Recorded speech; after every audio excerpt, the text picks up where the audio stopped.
Ang amoy ng pulbura at basang lupa ang unang bumati sa kanyang alaala. Isang madilim na gabi sa kagubatan ng Mindanao kung saan ang tanging liwanag ay nagmumula sa nagbabagang dulo ng mga baril, mga sigawan, mga putok na yumanig sa kanyang pandinig. Isang nakakabinging pagsabog ang sumunod at kasabay nito ang pagtilapon ng kanyang katawan sa isang malambot na putikan. Nang imulat niya ang mga mata, ang mukha ng kasamahan niyang si Marco, ang nakita niya duguan at hirap na humihinga. Hinawakan niya ang kamay nito. Ang sarili niyang mga kamay ay nanginginig, hindi dahil sa takot, kundi dahil sa bigat ng sitwasyon. Elara, Valkyrie, hirap na usal ni Marco. Huwag kang bibitaw, Marco, manatili ka sa akin. Sigaw niya, ang kanyang boses ay naglalaho sa gitna ng kaguluhan. Ngunit alam niya, sa pagitan ng bawat paghinga nito, sa bawat pagkurap ng mga mata nito, alam niyang nawawala na ito sa kanya. Isang matinis na kalansing ng metal sa sahig ang biglang pumunit sa madilim na alaala. Agad na napakurap si Elara. Ang mga mata niya'y muling sinanay ang sarili sa malamig at artipisyal na liwanag ng fluorescent lamp sa emergency room ng St. Jude's Medical Center. Ang amoy ng pulbura ay napalitan ng pamilyar na amoy ng antiseptic at sakit. Sa sahig, nakakalat ang mga gamit mula sa nahulog niyang stainless steel tray, mga forceps gunting at gauze pads. Nanginginig ang kanyang mga kamay. Palagi na lang silang nanginginig. Ano ba namang katangahan to, Ana? Isang matalim na boses ang bumasag sa katahimikan. Hindi niya kailangang lumingon para malaman kung sino ito. Si Dr. Adrian Alcaraz, ang aroganteng resident doctor na kung maglakad sa ospital ay parang pag-aari niya ang bawat sulok nito. Yumuko lang si Elara, ang buhok niyang magulo na nakatali sa isang bon ay bahagyang tumatakip sa kanyang mukha. Hindi ka ba tumitingin sa dinadaanan mo o sadyang tatanga-tanga ka lang talaga?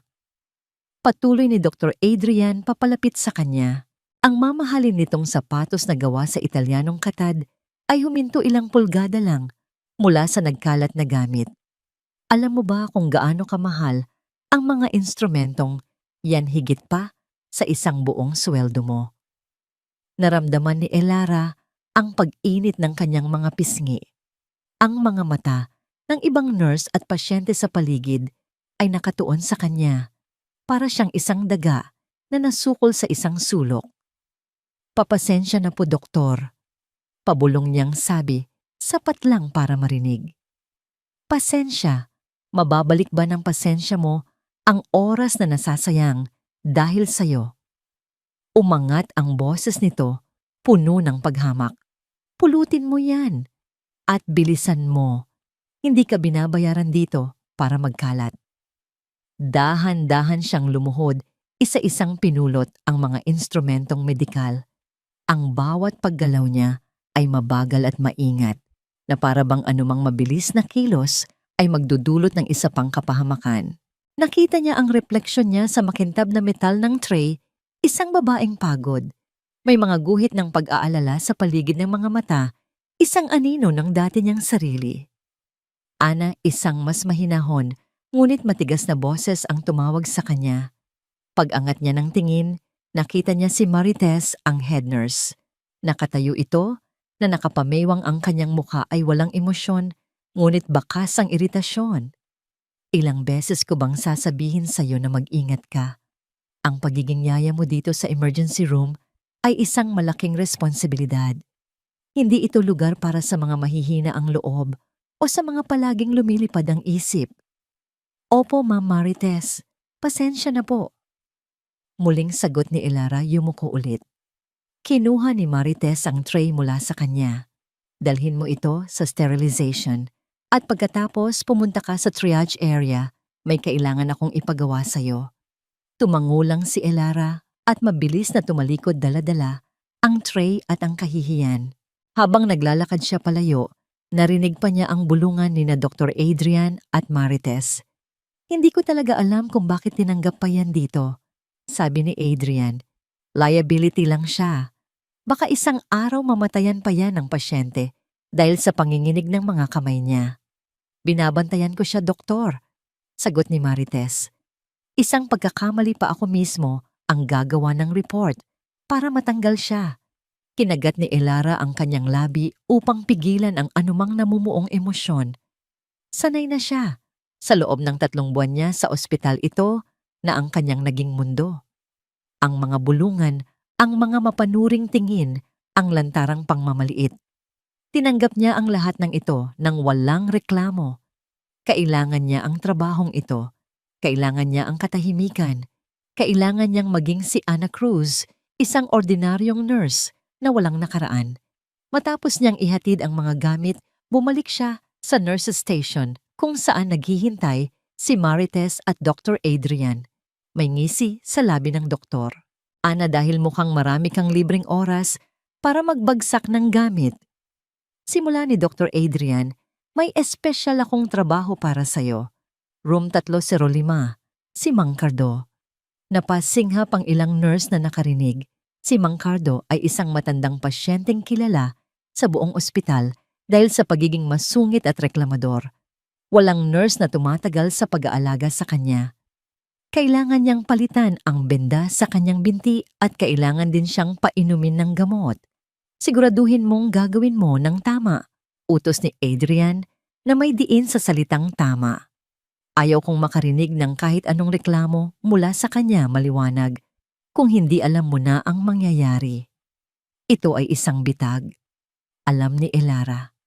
Isang pagsubok na sadyang ginawa para siya ay mabigo. Ngunit wala siyang pagpipilian. Opo, doktor. Sagot niya kinuha ang patient chart. Habang naglalakad siya papunta sa room 305, naramdaman niya ang mga tingin na sumusunod sa kanya. Naramdaman niya ang bigat ng kanilang paghusga.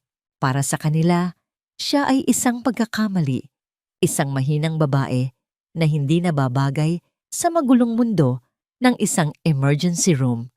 Hindi nila alam na ang mga kamay na ito na nanginginig habang hawak ang isang tray ay ang parehong mga kamay na nagsagawa ng isang blood transfusion sa gitna ng putukan. Hindi nila alam na ang babaeng yumuyuko sa bawat sigaw ay ang parehong babaeng minsang nag-utos sa isang buong batalyon.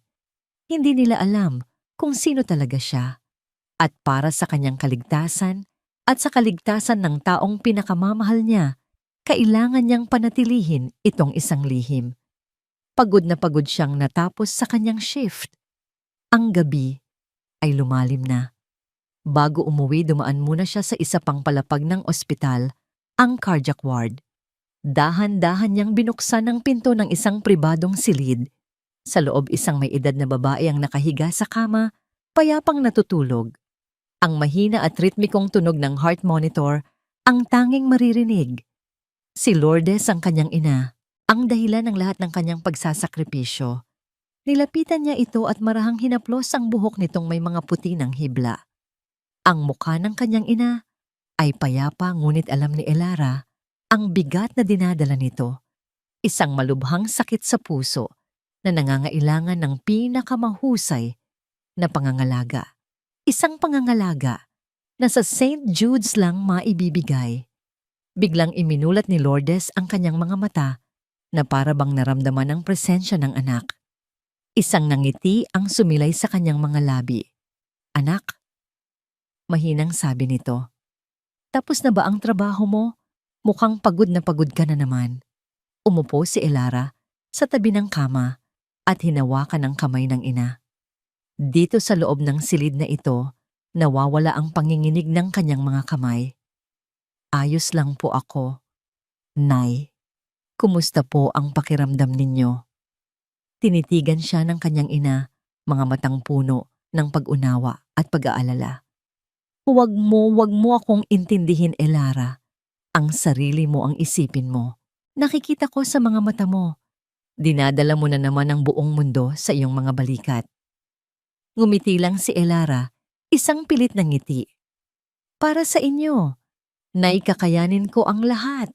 Hinigpitan ni Lourdes ang hawak sa kamay niya. Mag-ingat ka anak. Tumango si Elara. Hinalikan niya ang noo ng ina bago tumayo. Magpahinga na po kayo.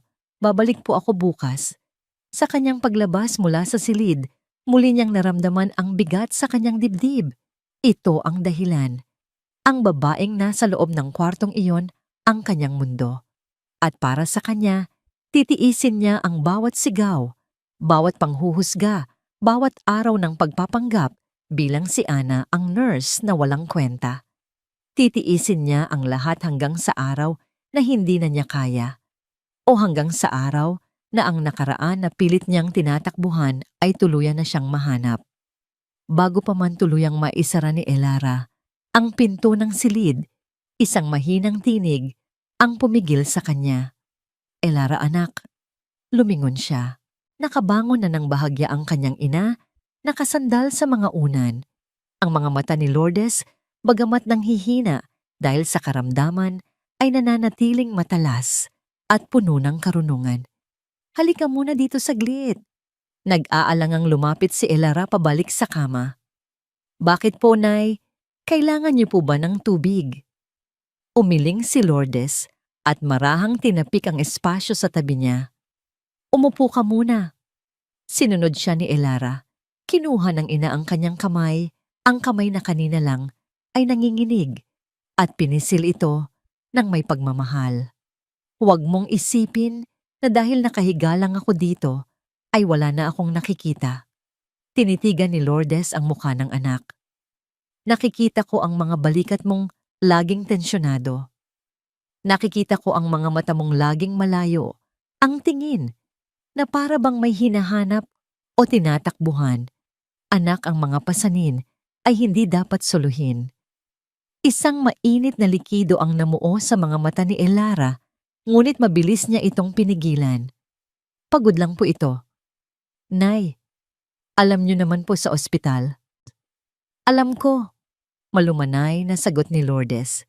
Pero iba ang pagod sa bigat. Matagal na kitang hindi nakikitang ngumiti ng totoo. Huwag mong kalimutan na kahit gaano pa kadilim ang pinagdadaanan mo, nandito lang ako. Ang mga simpleng salitang yon ay tila isang matalim na punyal sa dibdib ni Elara.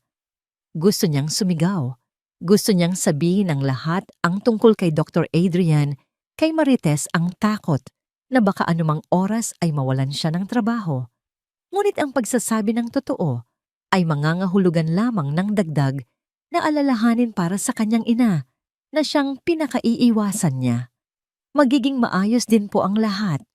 Nay, pilit niyang pinasigla ang boses. Magpagaling po kayo. Iyon po ang pinakamahalaga sa akin ngayon.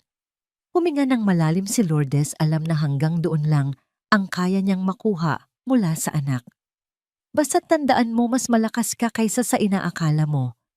Sa mga salitang yon, hinalikan ni Elara ang kamay ng ina at tuluyan ng nagpaalam. Dala niya ang bigat ng kanyang mga lihim at ang init ng pagmamahal ng kanyang ina, dalawang puwersang patuloy na naglalaban sa loob niya. Kinabukasan sa nurse's station, habang inaayos ni Elara ang mga patient chart, narinig niya ang boses ni Joy, isang batang nurse na kasisimula pa lang sa ospital.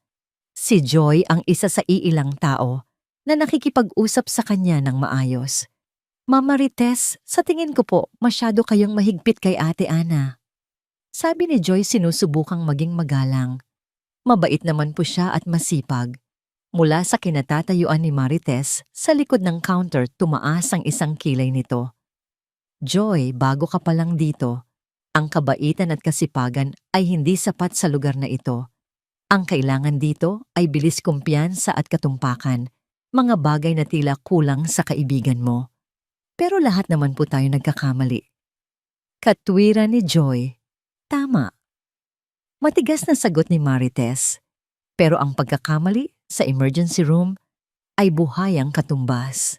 Ang panginginig ng kamay niya, ang pagiging tulala niya, mga senyales, yan ang panganib. Kaya kung ako sa'yo, dumistansya ka. Baka madamay ka pa sa oras na magkalat siya. Natahimik si Joy, hindi na nakaimik sa bigat ng sinabi ng head nurse.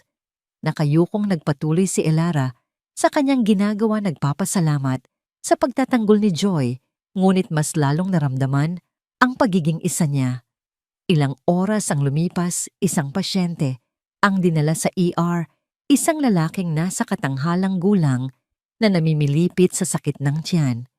Mabilis siyang tiningnan ni Dr. Adrian Alcaraz. "Masakit dito?" tanong ng doktor. Mabilis na diniinan ang kanang bahagi ng tiyan ng pasyente. "Aray opo, doktor," daing ng lalaki. "Simpleng indigestion lang yan." Mabilis na konklusyon ni Adrian, hindi man lang tiningnan ng maigi ang vital signs chart. "Bigyan niyo ng antacid. Pagkatapos ng isang oras kung wala ng sakit pauwiin na." Iutos niya sa isang nurse bago tumalikod para asikasuhin ang kaso na sa tingin niya ay mas importante. Napatingin si Elara sa chart. Nakita niya ang sintomas pananakit sa kanang bahagi ng ibabang tiyan, mababang lagnat at pagsusuka. Ang mga ito ay mga klasikong senyales. Sa isip niya isang salita, ang nabuo appendicitis. Nagtaas siya ng tingin, sakto namang nagkasalubong ang mga mata nila ni Dr. Adrian. Sa isang iglap, nagkaroon ng hindi nasabing palitan. Ang mga mata ni Elara ay nagtatanong nag-aalangan. Ang mga mata naman ni Adrian ay nanlilisik na para bang sinasabing, "Subukan mong magsalita." Mabilis na ibinaba ni Elara ang kanyang tingin. Pinili niyang manahimik. Ang pagkawala ng trabaho ay isang bagay na hindi niya kayang isugal. Gaya ng inaasahan makalipas ang 2 oras, bumalik ang pasyente. Ngunit ngayon, hindi na ito makatayo sa tindi ng sakit. Sumabog na pala ang kanyang appendix. Agad siyang isinugod sa operating room ng ibang doktor. Mabilis na kumalat ang balita. Ngunit si Dr. Adrian ay naghugas kamay. Ibinintang niya ang pagkakamali sa nurse na sinabihan niyang magbigay ng gamot. Sinabing mali raw ang naibigay nito. Walang nagawa ang nurse, kundi ang umiyak habang sinuspinde. Tahimik na pinanood ni Elara. Ang lahat ng kanyang puso ay tila pinipiga. Ang kanyang katahimikan ay naging kasangkapan sa kapahamakan ng iba. Nang papalubog na ang araw at malapit nang matapos ang kanyang shift, tinawag siya ni Marites. "Ana, sumunod ka sa akin," sabi nito sa malamig na tono. Dinala siya ni Marites sa medroom kung saan walang ibang tao. Isinara nito ang pinto. Humarap si Marites sa kanya, ang mga mata nito ay seryoso at walang bahid ng anumang biro. "Ito na ang huli mong babala. Mahinahon, ngunit may diin na," sabi ni Marites. "Nakita ko ang nangyari kanina sa pasyenteng may appendicitis at nakita ko ang pagtitinginan ninyo ni Dr. Alcaraz. Alam kong alam mo na mali ang diagnosis niya, pero wala kang ginawa." Nanginginig na naman ang mga kamay ni Elara. "Ang pananahimik mo ay kasing delikado ng paggawa ng pagkakamali," patuloy ni Marites. "Sa trabahong ito ang duwag ay walang lugar.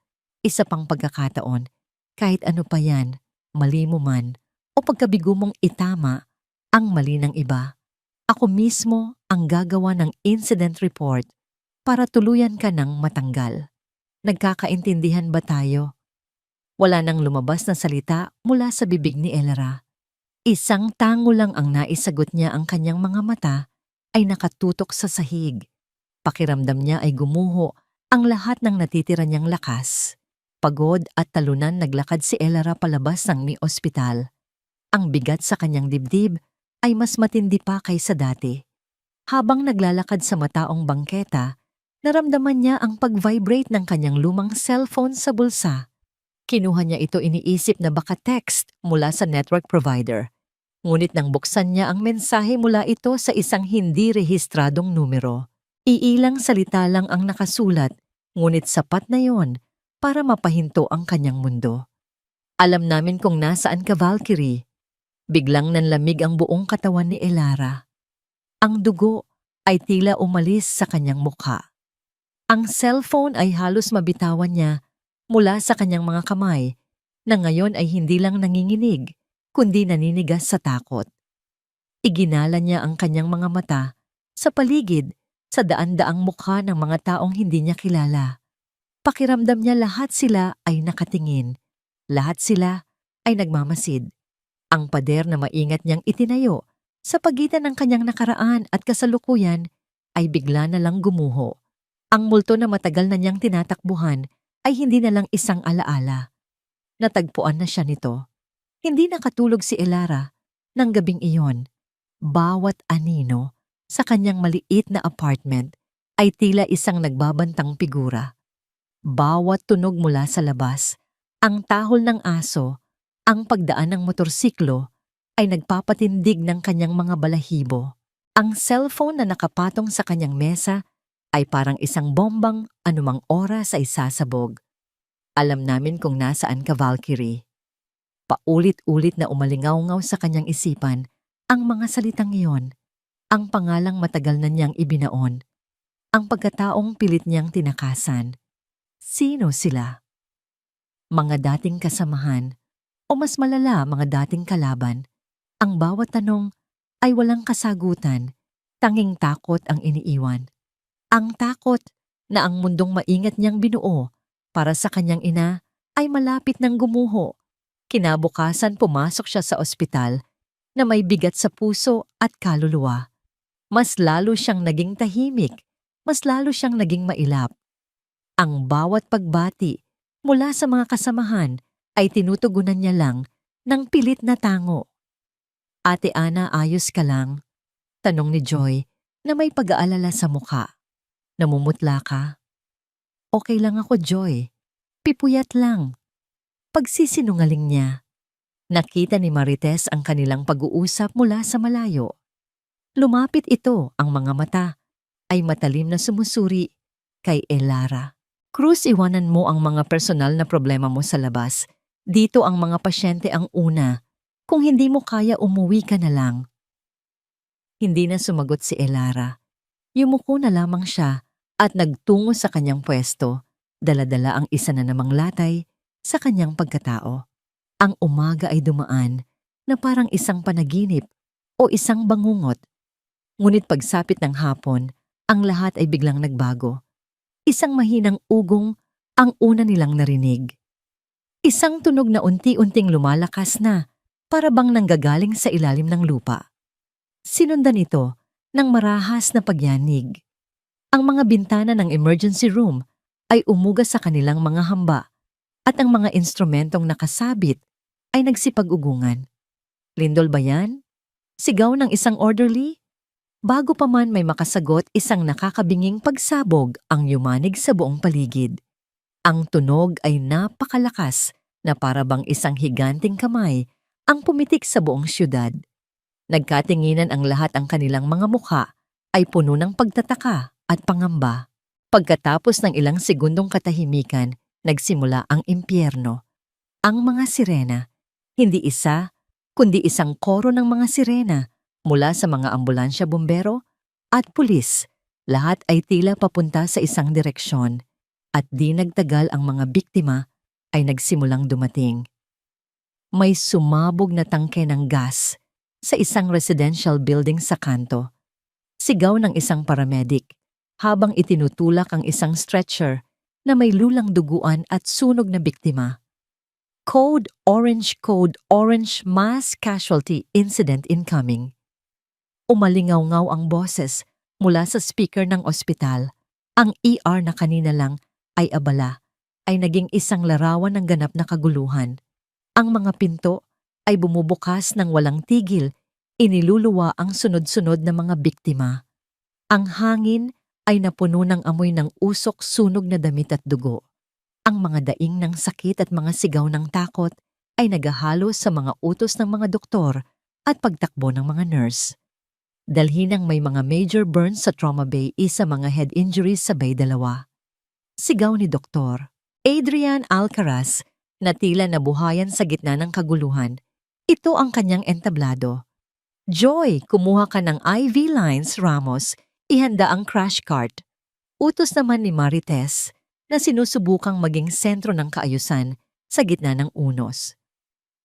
Sa gitna ng lahat ng ito, si Elara, si Ana, ay nakatayo sa isang sulok na para bang naparalisa. Ngunit hindi iyon nagtagal. Isang ina na may kargang umiiyak na bata ang dumaan sa harap niya.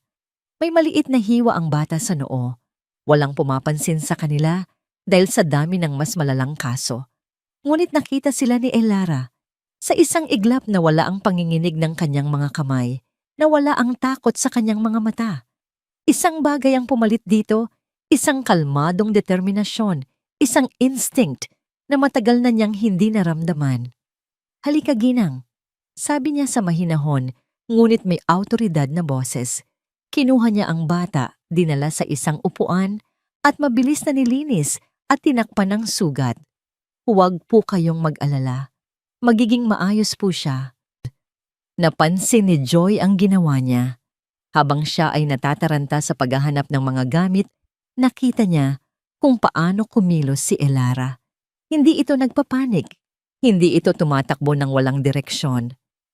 Habang ang lahat ay nakatuon sa mga code red, ang mga pasyenteng critical si Elara ay tahimik na lumikha ng sarili niyang sistema. Nilapitan niya ang isang grupo ng mga biktimang may minor burns at sugat mga code yellow na nakaupo sa sahig at naghihintay. Maupo kayo dito. Huwag gagalaw.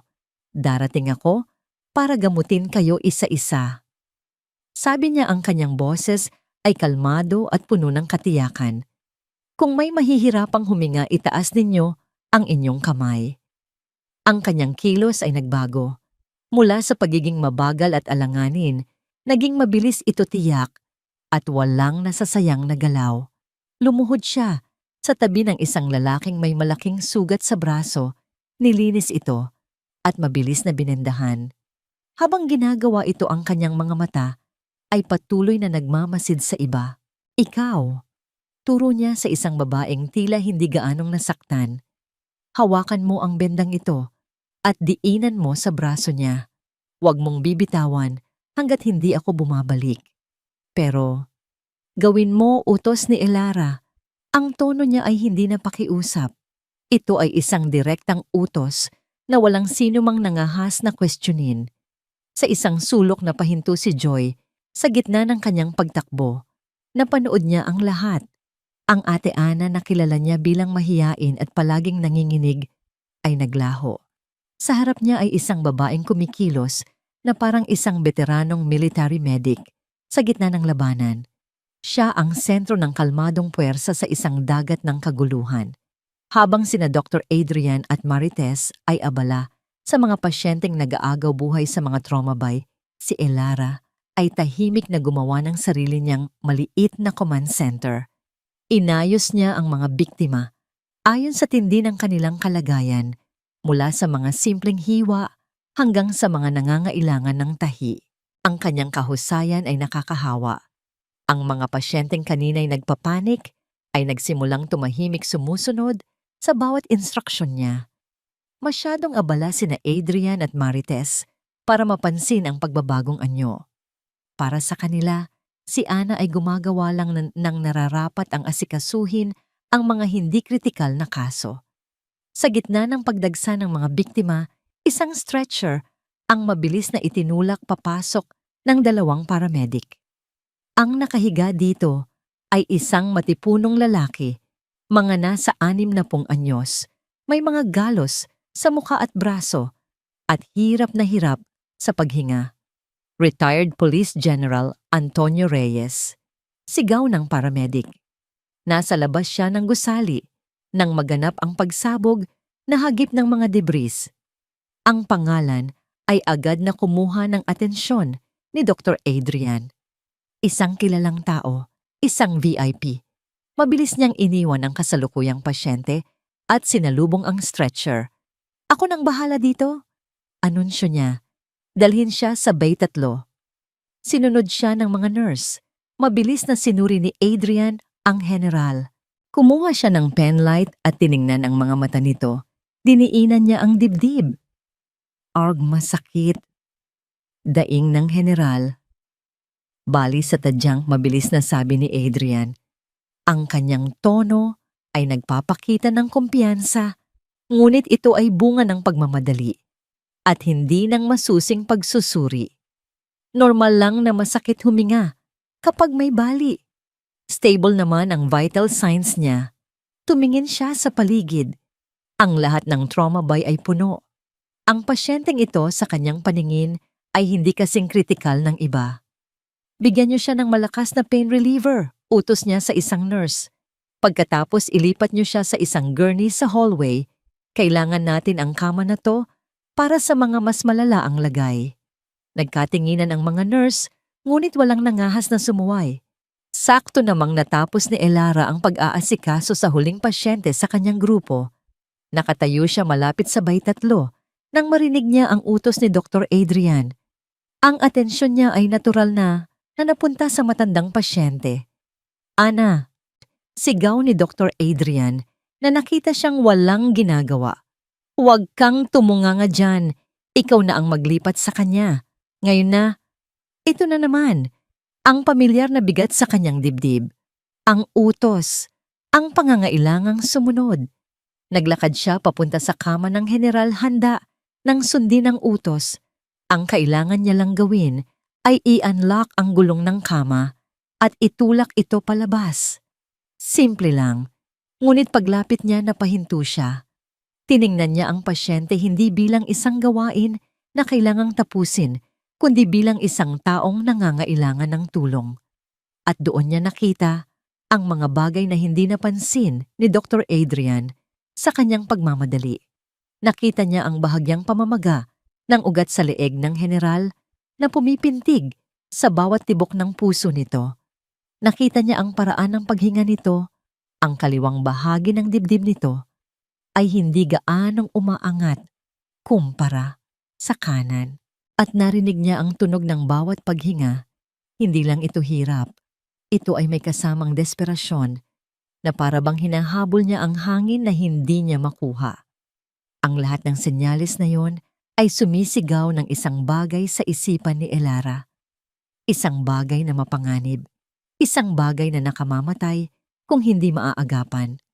Tension pneumothorax. Tumingin siya sa likod ni Dr. Adrian na abala na sa pagbibigay ng utos sa ibang kaso. Tumingin siya kay Marites na abala rin. Tumingin siya sa paligid sa kaguluhan, sa alikabok sa dugo. Naalala niya ang babala ni Marites, isa pang pagkakamali. Ang pagsunod sa utos ay ang ligtas na daan. Ang pagtulak sa kama palabas ay magliligtas sa kanyang trabaho. Ngunit alam niya sa kaibuturan ng kanyang pagkatao na ang pagtulak sa kama palabas ay papatay sa general. Ang mga kamay niya na kanina lang ay napakabilis at tiyak ay nagsimula na namang manginig. Ngunit sa pagkakataong ito, hindi dahil sa takot. Ito ay dahil sa galit at sa isang desisyong bigla niyang binuo. Nakatayo si Elara sa paanan ng kama ni General Reyes. Ang kanyang mga kamay ay nasa ibabaw ng preno ng gulong. Ang utos ni Dr. Adrian Alcaraz ay malinaw at umuulit-ulit sa kanyang isipan. Ilipat mo siya. Ngayon na, ang pagsunod ay simple. Isang pag-angat lang sa preno at isang tulak. Tapos na. Ligtas ang trabaho niya. Ligtas ang pagpapagamot ng kanyang ina. Ngunit ang mga mata niya ay nakapako sa general. Sa bawat hirap na paghinga nito, sa bawat pintig ng ugat, sa leeg nito, isang boses sa loob niya ang sumisigaw. Ang boses ni Valkyrie, ang boses na matagal na niyang pinatahimik. He's dying. You know it. Ano pang tinutunganga mo dyan, Cruz? Sigaw ulit ni Adrian mula sa kabilang panig ng ER na napansin ang kanyang pag-aalinlangan. Sabi ko ilipat mo na yan. Huminga ng malalim si Elara. Ang hangin ay tila nag-apoy sa kanyang baga at pagbuga niya kasama nitong lumabas ang takot, ang pag-aalinlangan at ang imahe ni Ana ang daga ng ospital. Wag, sabi niya. Ang salita ay hindi malakas, ngunit sa gitna ng ingay ng ER ito ay tila isang kulog. Sapat na para mapahinto ang isang nurse na dumaraan. Narinig ito ni Dr. Adrian. Dahan-dahan siyang lumingon ng kanyang mukha ay nagpapakita ng purong pagkairita. Anong sabi mo? Naglakad si Elara papunta sa gilid ng kama. Ang kanyang bawat hakbang ay may bigat at determinasyon. Humarap siya kay Dr. Adrian. Sa unang pagkakataon, tiningnan niya ito ng diretso sa mata, walang bahid ng takot. Sabi ko, huwag siyang ililipat. Ulit niya. Ang kanyang boses, na dati parang bulong, ay naging patag malamig at puno ng awtoridad na hindi maipaliwanag. Hindi siya stable. Isang nakakabinging katahimikan ang biglang namayani sa kanilang paligid. Ang mga nurse at doktor na malapit sa kanila ay napahinto. Maging si Marites na abala sa pag-aayos ng mga gamit ay napalingon ang kanyang mga mata ay nanlalaki sa pagkabigla.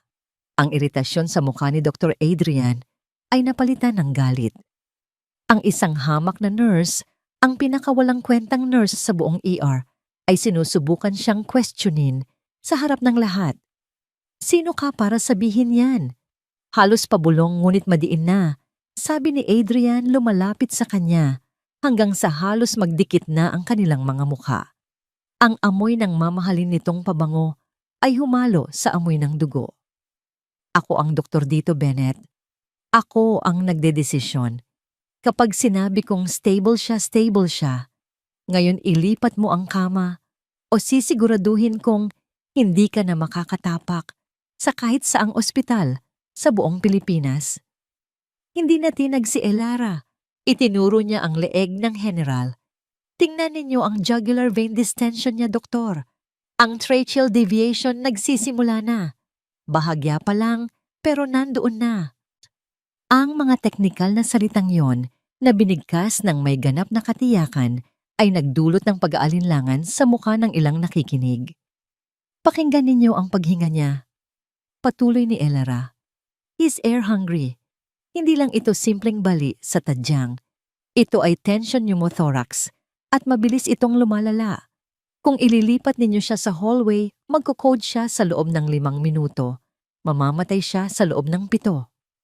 Ang buong ER ay tila huminto sa pag-inog. Ang bawat salita ni Elara ay tumama na parang isang sampal. Ang babaeng palaging nakayuko ay biglang tumayo ng tuwid hindi lang sa pisikal, kundi sa kanyang paninindigan. Nanginginig sa galit si Dr. Adrian. Ang kahihiyan ay nagsimulang gumapang sa kanyang pagkatao. Nurse ka lang. Sigaw niya ang kanyang boses ay pumipiyok. Hindi ka nagda-diagnose. Wala kang karapatan. Bago pa niya matapos ang kanyang sasabihin, isang matinis at tuloy-tuloy na tunog ang pumunit sa tensyon.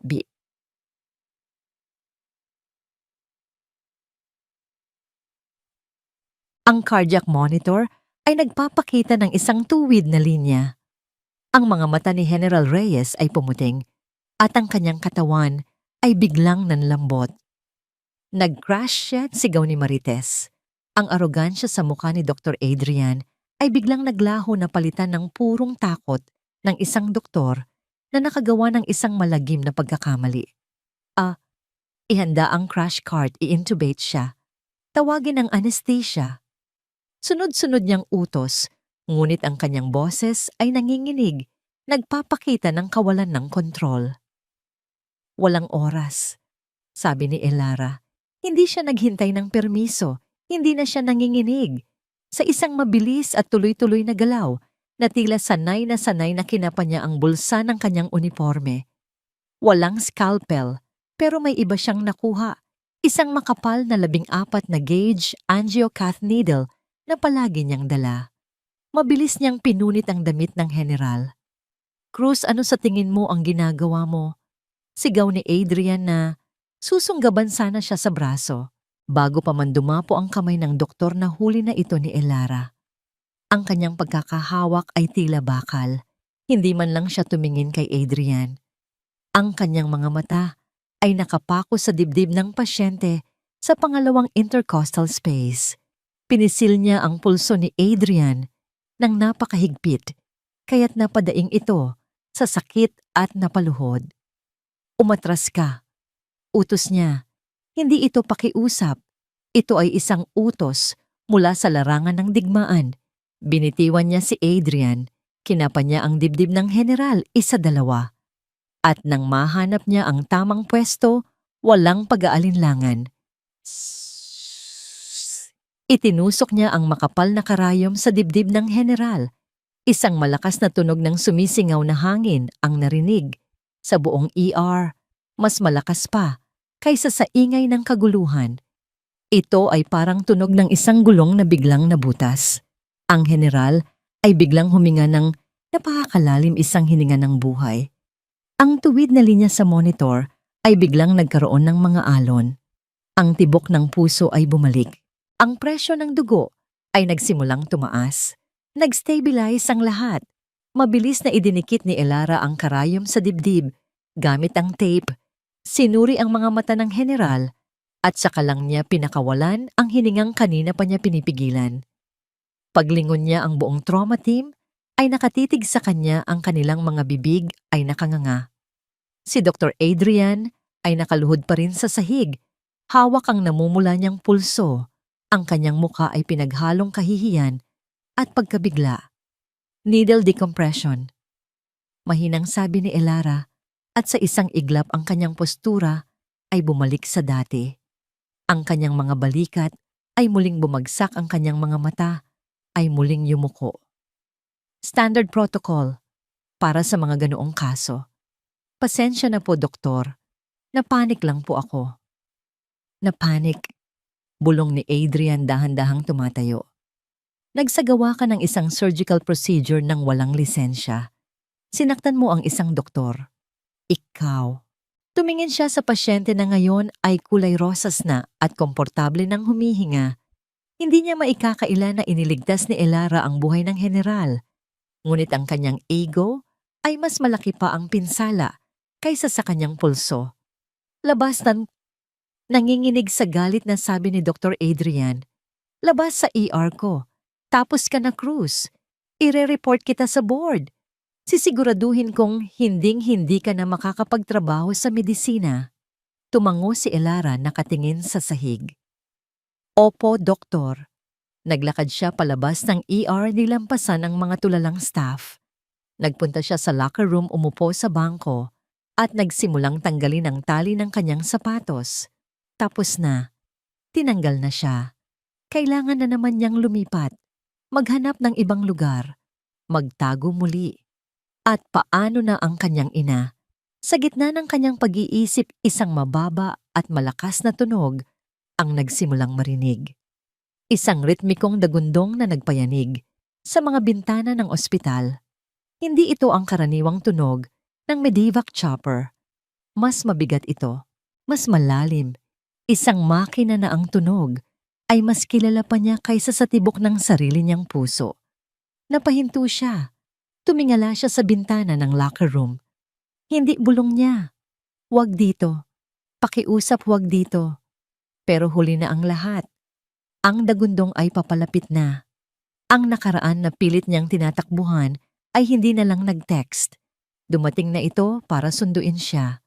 Ang dagundong ay lumalakas sa bawat segundo, hindi na lamang isang tunog, kundi isang pisikal na puwersa na nagpapayanig sa pundasyon ng St. Jude's. Sa loob ng locker room, naramdaman ni Elara ang pag-vibrate ng sahig, ang marahang paglaglag ng alikabok mula sa mga ceiling tiles. Ang tunog na yon ay isang mensahe, isang paalala ng mundong pilit niyang tinalikuran. Sa emergency room, ang kaguluhan mula sa pagsabog ay napalitan ng panibagong uri ng takot. Ang mga pasyente ay napapahawak sa kanilang mga tainga. Ang mga automatic sliding door sa ambulance bay ay biglang bumukas dahil sa lakas ng hangin at hindi na muling nagsara. Sa labas sa parking lot na nakareserba para sa mga doktor, isang dambuhalang anino ang bumalot sa sikat ng hapon. Isang itim na helicopter ang dahan-dahang bumababa mula sa kalangitan. Hindi ito pangkaraniwan. Walang logo ng gobyerno, walang puting bituin o numero ng unit. Ito ay isang multo, isang Sikorsky MH-60 Black Hawk na binago para sa mga lihim na operasyon. At lumapag ito nang walang babala. Ang landing gear nito ay dumagan at yumupi sa metal na karatula kung saan nakasulat, "Reserved for Dr. Adrian Alcaraz." Ano ang kabaliwan to? Sigaw ni Dr. Adrian na kasalukuyang kausap ang hospital administrator, si Mr. Henderson, tungkol sa insubordinasyon ni Elara. Sumugod siya papunta sa ambulance bay. Ang puting coat niya ay iwinawagayway ng malakas na hangin. Sino ang nagbigay ng permiso para lumapag sila dito? Labag yan sa lahat ng patakaran. Guard, kunin mo ang pangalan nila. Ang nag-iisang security guard, isang matabang lalaki na nagngangalang Paul, ay napahawak na lang sa kanyang sombrero.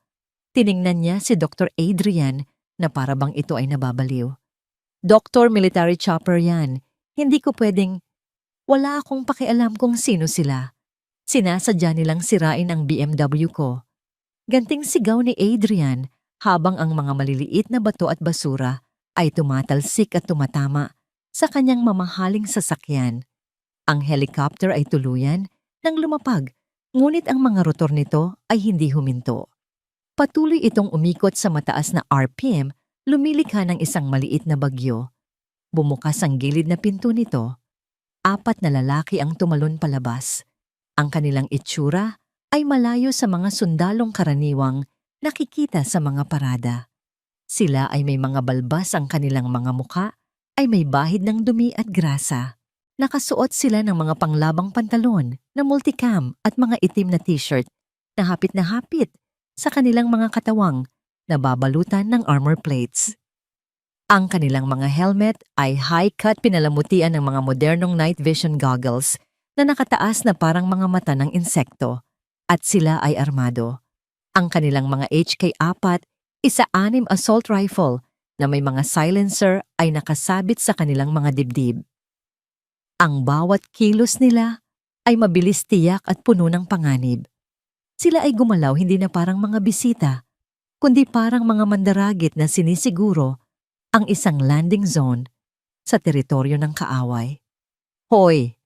Sigaw ni Dr. Adrian na buong tapang na sumugod pasulong.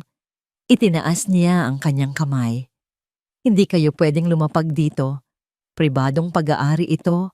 Trespassing kayo.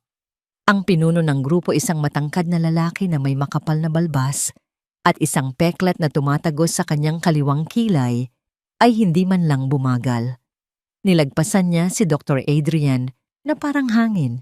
Isang bahagyang pagtama ng kanyang balikat ay sapat na para mapaatras at matumba si Adrian sa isang hilera ng mga wheelchair. Hindi siya pinansin ng sundalo. Naglakad ito ng diretso papunta sa pinto ng ER. Itinaas niya ang kanyang kamay sa kanyang radio headset. Viper 1 to base. Nasa lupa na kami. Sinisiguro na ang asset. Si Mr. Henderson, ang hospital administrator, ay sinubukang pairalin ang kanyang awtoridad. Humakbang siya at hinarangan ng daan. Sandali lang, ako ang namamahala sa ospital na ito. Hindi ninyo maaring ipasok ang mga armas ninyo dito. Sino ang in charge sa inyo? Huminto ang pinuno. Tiningnan niya si Mr. Henderson mula ulo hanggang paa. Ang kanyang mga mata ay kulay abo at tila pagod, ngunit may apoy ng panganib sa loob nito. Umalis ka sa daan, sabi nito. Ang boses niya ay malalim, magaspang at walang pasensya. Tatawag ako ng pulis. Nanginginig na, sabi ni Mr. Henderson. Lumapit pa ang sundalo, ang kanyang dambuhalang anino ay bumalot sa maliit na administrador. Ginoo, kami ay kumikilos sa ilalim ng utos ng National Security Council.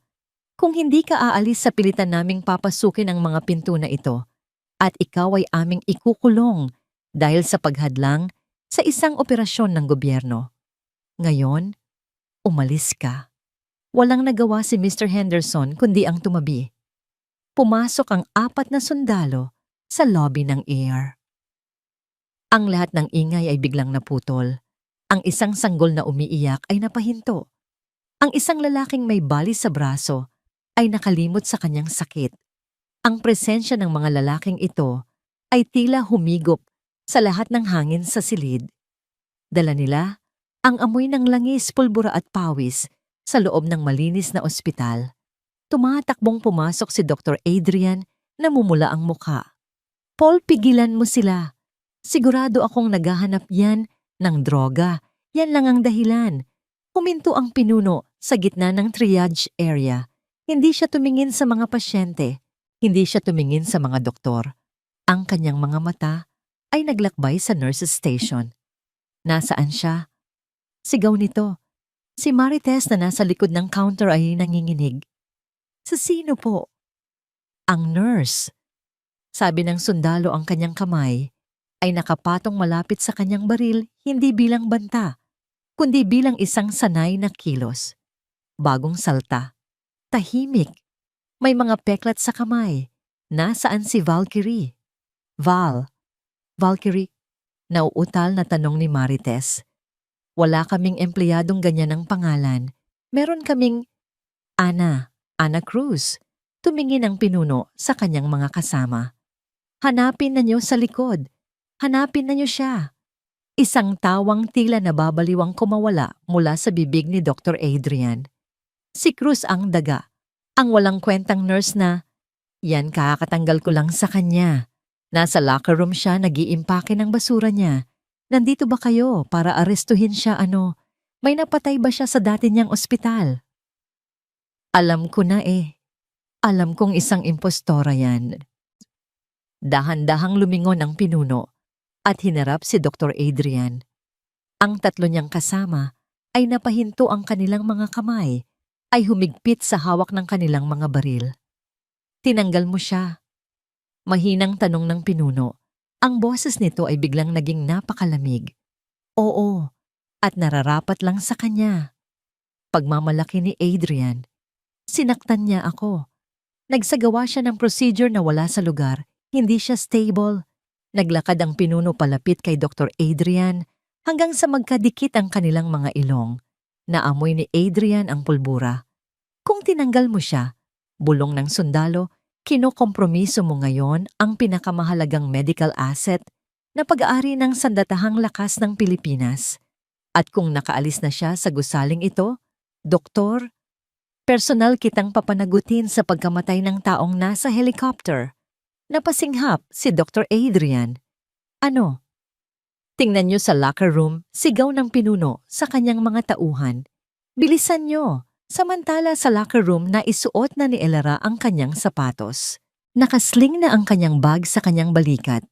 Naglalakad na siya papunta sa back exit balak na dumaan sa fire escape at maglaho sa eskinita. Narinig niya ang kaguluhan sa labas, ang mga sigawan, ang mabibigat na yabag sa sahig.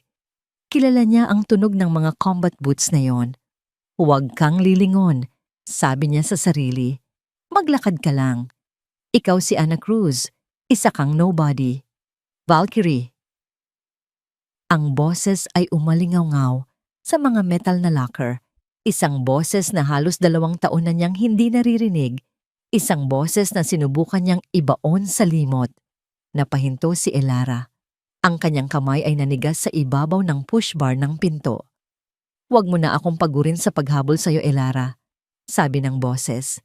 Mas malumanay na ito ngayon, halos nagmamakaawa. Dahan-dahan siyang lumingon. Nakatayo sa bukana ng locker room si Major Rico Viper Santos. Mukha itong mas matanda kaysa sa huli niyang alaala. Mas marami ng kulay abos sa kanyang balbas. Mas malalim ang mga bilog sa ilalim ng kanyang mga mata. Ngunit siya pa rin ang dambuhalang lalaki na bumuhat sa kanya palabas ng isang nasusunog na gusali noong tinamaan siya ng shrapnel sa binti. Ang kanyang nakaraan ay hindi na lamang isang anino. Ito ay nakatayo na ngayon sa kanyang harapan. Nakatayo si Major Rico Santos sa bukana ng locker room. Ang kanyang anyo ay tila humaharang sa lahat ng liwanag. Ang bigat ng kanyang presensya ay sapat na para gawing masikip ang maliit na espasyo. Hindi na ako siya, Rico. Sabi ni Elara, ang kanyang boses ay nanginginig. Sa unang pagkakataon, hindi dahil sa takot, kundi dahil sa bigat ng emosyon. Retirado na ako. Wala na ako sa serbisyo. Pinirmahan ko ang mga papel. Walang labas para sa mga taong tulad natin, Elara. Sagot ni Rico, humahakbang papasok sa silid. Iniwan niya ang kanyang rifle sa mga tauhan niya sa labas. Lumapit siya ng may pag-iingat na para bang lumalapit sa isang sugatang hayop. Alam mo yan? Isang luha ang pumatak mula sa mata ni Elara. Hindi ko na kaya, Rico. Bulong niya. Ayoko nang mawalan ulit. Ayoko nang magkaroon ng dugo sa mga kamay ko. Nurse na lang ako ngayon. Nagbibigay ng paracetamol. Sinasagot ang mga utos ng residente. Tahimik na. Tahimik. Malumanay na pag-aalinlangan ni Rico. Nakita kita sa hallway kanina. Para kang isang hayop na nakakulong sa hawla. Namamatay ka dito, Elara, araw-araw. At alam nating pareho yan. Bakit ka nandito, Rico?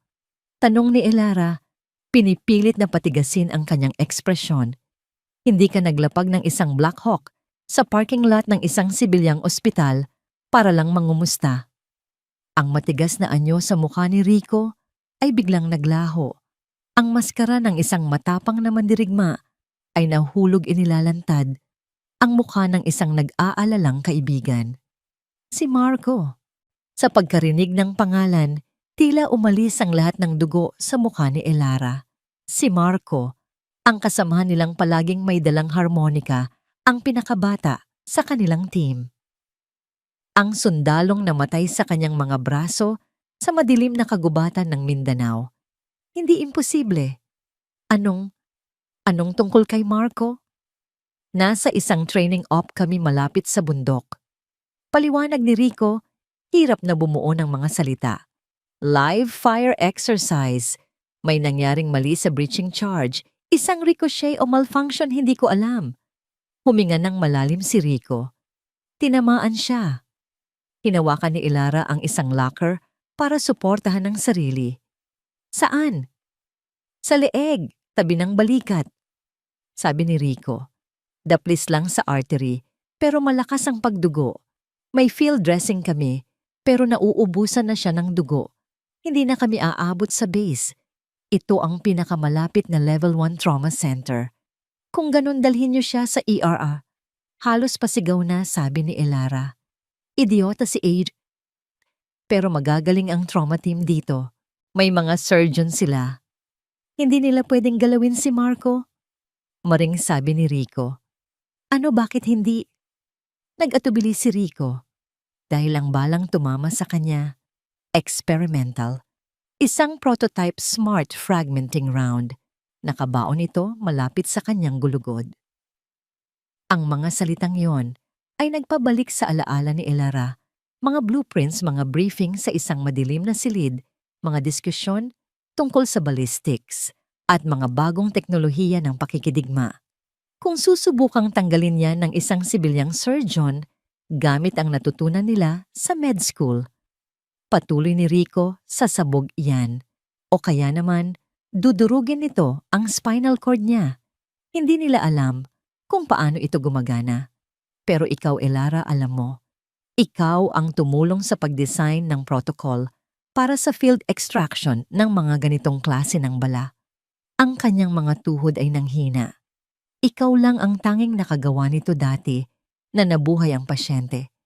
Pagtatapos ni Rico, napahawak si Elara sa kanyang ulo. Rico, 1 taon na akong hindi humahawak ng scalpel. Ang mga kamay ko, nanginginig sila. Lumapit si Rico at hinawakan ang kanyang mga kamay. Itinaas niya ang mga ito sa pagitan nila. Bahagyang nanginginig ang mga ito. Nanginginig sila dahil pinipigilan mo ang sarili mo. Mariing sabi ni Rico, ang kanyang mga mata ay nakatitig ng diretso sa kanya. Nanginginig sila dahil para kang isang kabayong pangkarera na pinipilit mong humila ng kariton ng gatas. Tingnan mo ako. Nagangat ng tingin si Elara. Namatay na si Marco sa isipan ko noon, Elara. Pero hindi. Umiling si Rico. Hindi. Isang pagkakamali. Ang Marco na kasama natin noon, ang nawala sa Mindanao, ay si Sergeant Leo Marco. Ang tinamaan ngayon, ang kapatid niya, si Private First Class Miguel Marco, ang batang ipinangako nating poprotektahan. Ang balita ay tila isang suntok sa sikmura ni Elara. Ang kapatid ni Marco, ang batang nakilala niya sa burol na may mga matang puno ng paghanga at pangarap na sundan ang yapak ng kanyang kuya. Nag-aagaw buhay siya, Elara. Siguro 10 minuto na lang ang natitira sa kanya. Nasa helicopter siya. Hinahanap ka niya. Ayaw pa nga niyang lumapag tayo. Sabi niya, "Huwag niyo nang idamay si Ma'am Elra." Pero hindi ko kayang pabayaan siya. Kailangan kita, Elra. Kailangan namin ng multo. Kailangan namin si Valkyrie. Tiningnan ni Elara ang kanyang mga kamay. Tiningnan niya ang murang scrub suit na suot niya. Naalala niya ang mapanuyang ngiti ni Dr. Adrian. Naalala niya ang katahimikang sinubukan niyang ipundar. Pagkatapos inisip niya si Miguel. Ang batang Marco. Ang buhay na alaala ng isang kaibigang nawala. Ipinikit ni Elara ang kanyang mga mata. Sa dilim isang imahe ang nabuo sa kanyang isipan, ang anatomy ng leeg, ang carotid sheath, ang brachial plexus, ang spinous process, ang blueprint ng prototype na bala. Ang bawat detalye ay malinaw na parang kahapon lang niya ito pinag-aralan. Pagmulat niya ng kanyang mga mata, wala na ang mga luha, wala na ang takot. Ang daga ay patay na. Naglakad siya papunta sa kanyang locker. Binuksan niya ito at kinuha ang isang pares ng trauma shears na palagi niyang itinatago doon. Isinuksok niya ito sa kanyang baywang. Tinanggal niya ang panali sa kanyang buhok at muling itinali ito ng napakahigpit na para bang hinahatak ang balat sa kanyang mukha. Ang kanyang postura ay nagbago. Ang kanyang mga balikat ay naging tuwid. Ang kanyang mga mata ay naging matalas. Nasaan siya? Tanong niya. Ang kanyang boses ay malamig na parang bakal. Isang nangiti ang sumilay sa ilalim ng balbas ni Rico. Nasa likod ng chopper. Ipasok niyo siya sa Trauma Bay, Isa. Ngayon na? Utos ni Elara, nilalakaran siya palabas ng locker room. Kailangan ko ng 6 na unit ng O-negative na dugo hindi ininit. Kailangan ko ng vascular tray, ng thoracotomy kit, at kailangan ko ng magnet. Isang malakas na magnet. Magnet, tanong ni Rico, na halos tumakbo para makasabay sa kanya. Magnetic triggered ang bala. Sabi ni Elara, tinutulak ang pinto ng locker room. Kung gagamit tayo ng mga instrumentong bakal malapit dito, sasabog yan. Kailangan ko ng titanium set. May MRI suite ba ang ospital na ito? Sa pagkakaalam ko, meron. Ipadala mo ang mga tauhan mo doon. Kailangan ko ng mga non-ferrous na instrumento. Bilisan nyo. Bumulaga sila sa hallway. Nakatayo pa rin doon. Si Dr. Adrian kausap ang pulis sa kanyang cellphone. Oo, may mga baril sila. Binabantaan nila ako. Sigaw niya sa telepono. Napatingin siya at nakita si Elara na nagmamartsa palapit sa likod nito ay ang dambuhalang anyo ni Rico. Ikaw, turo ni Adrian sa kanya. Sinabi ko nang umalis ka, security. Palabasin ang babaeng yan. Hindi bumagal si Elara. Naglakad siya ng diretso kay Adrian. Umalis ka sa dinadaanan ko, Caleb. Excuse me, ako ang doktor dito. Hindi na siya sumagot. Itinukod niya ang isang kamay sa dibdib ni Adrian at itinulak ito. Hindi ito isang simpleng tulak. Ito ay isang tactical strike sa sternum. Si Adrian ay tumilapon pa atras, natapilok sa sarili niyang mga paa at bumagsak sa sahig. Humarap si Elara sa mga tulalang staff ng ER. Ang kanyang boses ay umalingaw-ngaw puno ng awtoridad na hindi nila kailanman narinig mula sa kanya. Kinukumpiska ko ang Trauma Bay, Isa. Mayroon akong code black surgical emergency. Napaparating, Marites. Tawagan mo ang blood bank. Sabihin mo sa kanila kung wala akong 6 na unit ng O-negative na dugo sa loob ng 2 minuto. Personal akong bababa doon at kukunan ko sila ng dugo mula sa kanilang mga ugat. Napatalon si Marites na parabang nakuryente. Agad niyang dinampot ang telepono. Oo po, Ana. Hindi Ana ang pangalan niya. Sigaw ni Rico habang tumatakbo papunta sa exit para kunin ang kanyang kasama. Ang pangalan niya ay Captain Elara Cruz at susundin ninyo ang bawat utos niya. Kung ayaw ninyong sa sandatahang lakas ng Pilipinas, kayo magpaliwanag. Ang mga pinto ng ER ay muling bumukas. 2 sundalo ang pumasok, dala-dala ang isang stretcher. Nakahiga dito ang isang binatang sundalo, maputla, na parang papel na liligo sa sarili niyang dugo. Isang nakakatakot na butas ang makikita sa kanyang leeg. Tiningnan ni Elara ang pasyente. Tiningnan niya ang sugat. Gloves ni Nimian ni Niemendong. Sabi niya iniunat ang kanyang kamay nang hindi lumilingon. Isang nurse na hindi pa niya nakakausap kailanman. Ang mabilis na nag-abot sa kanya ng isang pares. Isinuot niya ito. Oras na para magtrabaho. Ang trauma bay ay hindi na isang silid sa ospital. Ito ay naging isang forward operating base. Ang mga pinto ay sarado.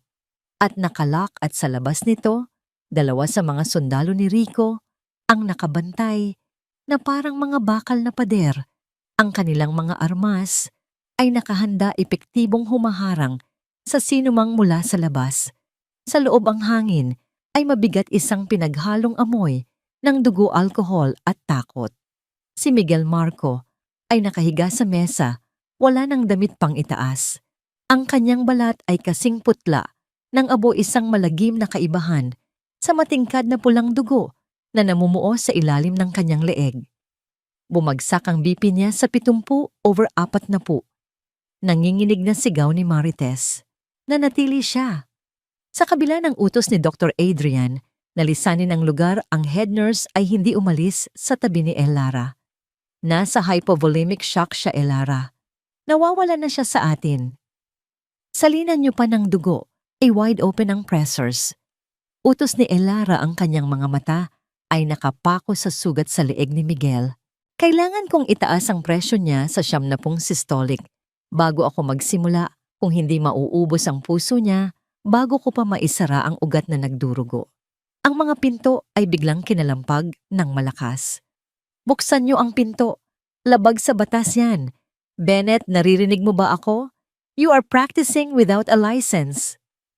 Ang muffled na sigaw ni Dr. Adrian ay tumagos mula sa hallway, puno ng galit at kawalan ng kapangyarihan. Kausap ko na ang Chief of Medicine, mananagot ka dito. Si Rico na nakatayo malapit sa pinto ay sumulyap lang sa maliit na salamin sa pinto. Ang kanyang mukha ay isang maskara ng bato bago pa ikutin ang deadbolt para masigurong hindi ito mabubuksan. Hayaan mo siya. Sabi ni Elara, ang kanyang boses ay nakapagtatakang kalmado. Iniunat niya ang kanyang kamay. MRI kit. Isang batang radiology tech na nagngangalang Leo ang nanginginig na lumapit.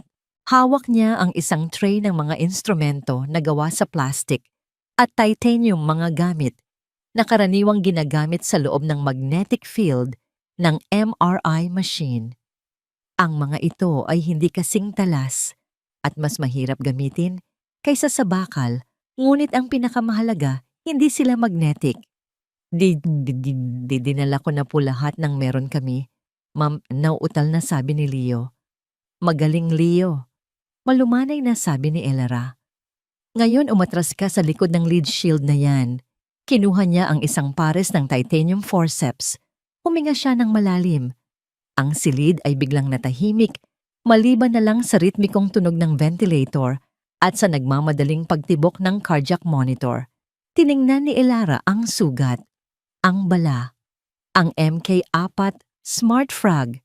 Dinisenyo ito para sumabog kapag naramdaman ang magnetic signature ng isang makina.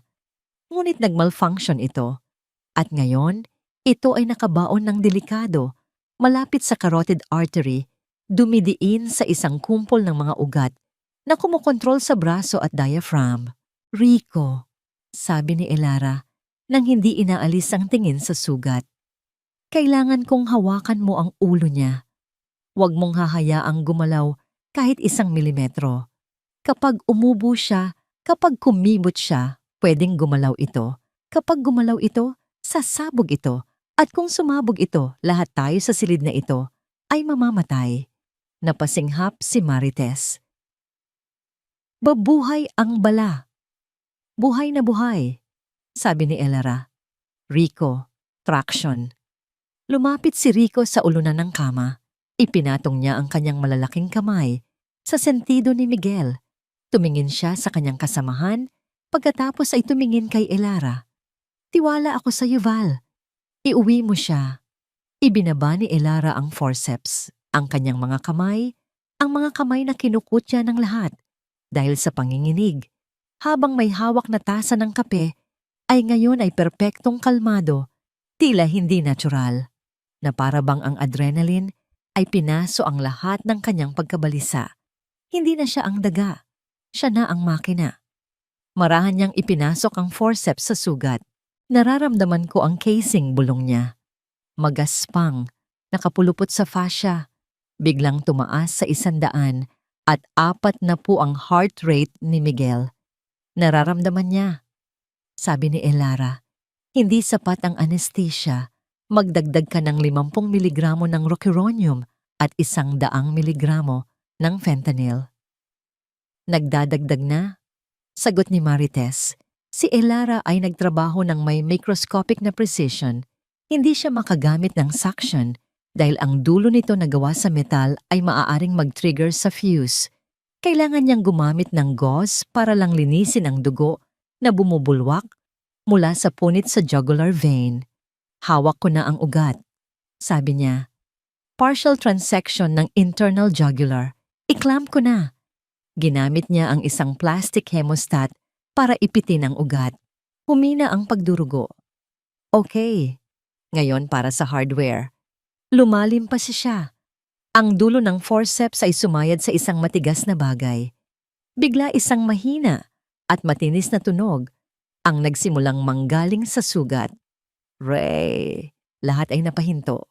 Ano yon, bulong ni Leo mula sa likod ng shield.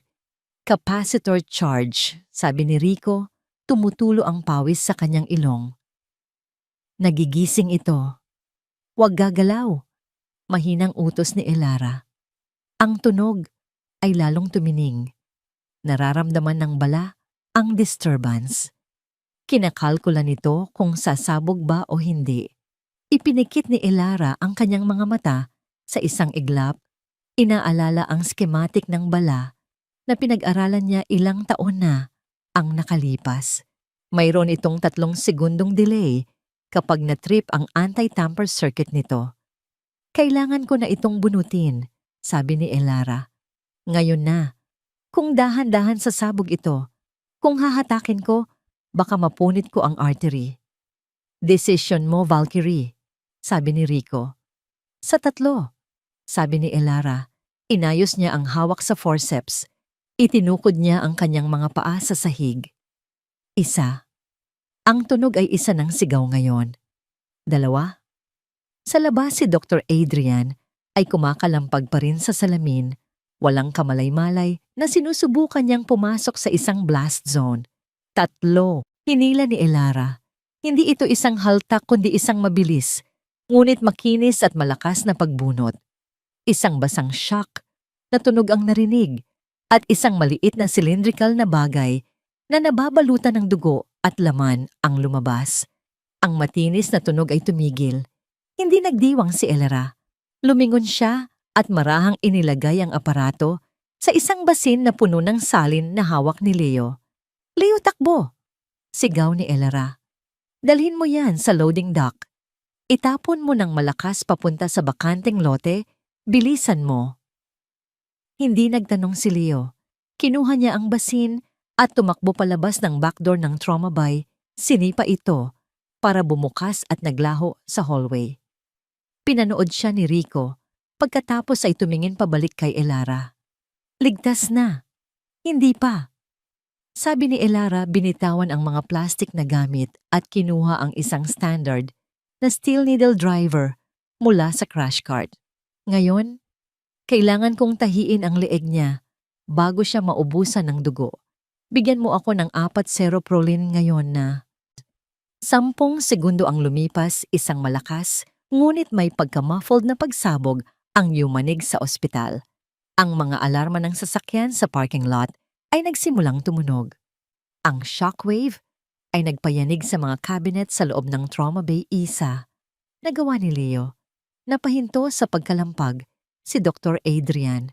Ang hallway ay biglang binalot ng ganap na katahimikan. Sa loob hindi man lang kumurap si Elara. Nagtatahi na siya, ang kanyang mga kamay ay kumikilos nang napakabilis, nagbubuhol, nagsasara ng mga layer, tinatataka ng ugat. Tumataas na ang BP, sabi ni Marites. Ang kanyang boses ay puno ng paghanga. 160, sinus rhythm, nag-stabilize na siya. Inilagay ni Elara ang huling tahi. Pinutol niya ang sinulid. Nilagyan niya ng sterile dressing ang sugat at tinakpan ito. Hinubad niya ang kanyang madugong guwantes at ibinagsak sa sahig. Tumingin siya kay Rico. Mabubuhay siya, sabi niya. At pagkatapos ang adrenaline ay biglang nawala. Ang kanyang mga tuhod ay bumigay. Sinalo siya ni Rico bago pa man siya bumagsak sa sahig, hinawakan siya sa kanyang scrub top. Dahan-dahan, Doc. Nakangiting sabi nito. Magaling ang ginawa mo. Isang click na tunog ang narinig. Ang deadbolt ng pinto ay binuksan ng isa sa mga sundalo. Handa na silang harapin ang mundo sa labas. Nang bumukas ang mga pinto ng trauma bay, isa ang eksena sa hallway ay parang isang painting na huminto sa oras.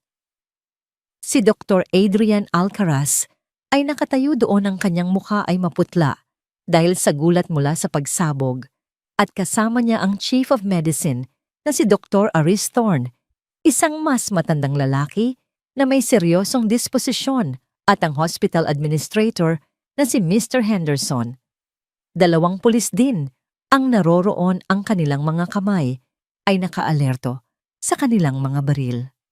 Sa likod nila, isang dagat ng mga nurse orderly at usisero ang nagkakagulo. Unang lumabas si Elara, pinupunasan ang dugo sa kanyang noo gamit ang likod ng kanyang braso. Nakasunod sa kanya si Rico na parang isang dambuhalang anino. Ang kanyang rifle ay nakasabit, mukhang bodyguard ng isang head of state. Ang katahimikan ay binasag ni Dr. Adrian. Ang gulat niya ay napalitan ng galit. Arestuhin siya. Sigaw niya, itinuturo ang nanginginig na daliri kay Elara. Nagnakaw siya ng mga gamit medikal. Inilagay niya sa panganib ang buong ospital. Nagpasabog siya sa parking lot. Pulis, hulihin niyo siya.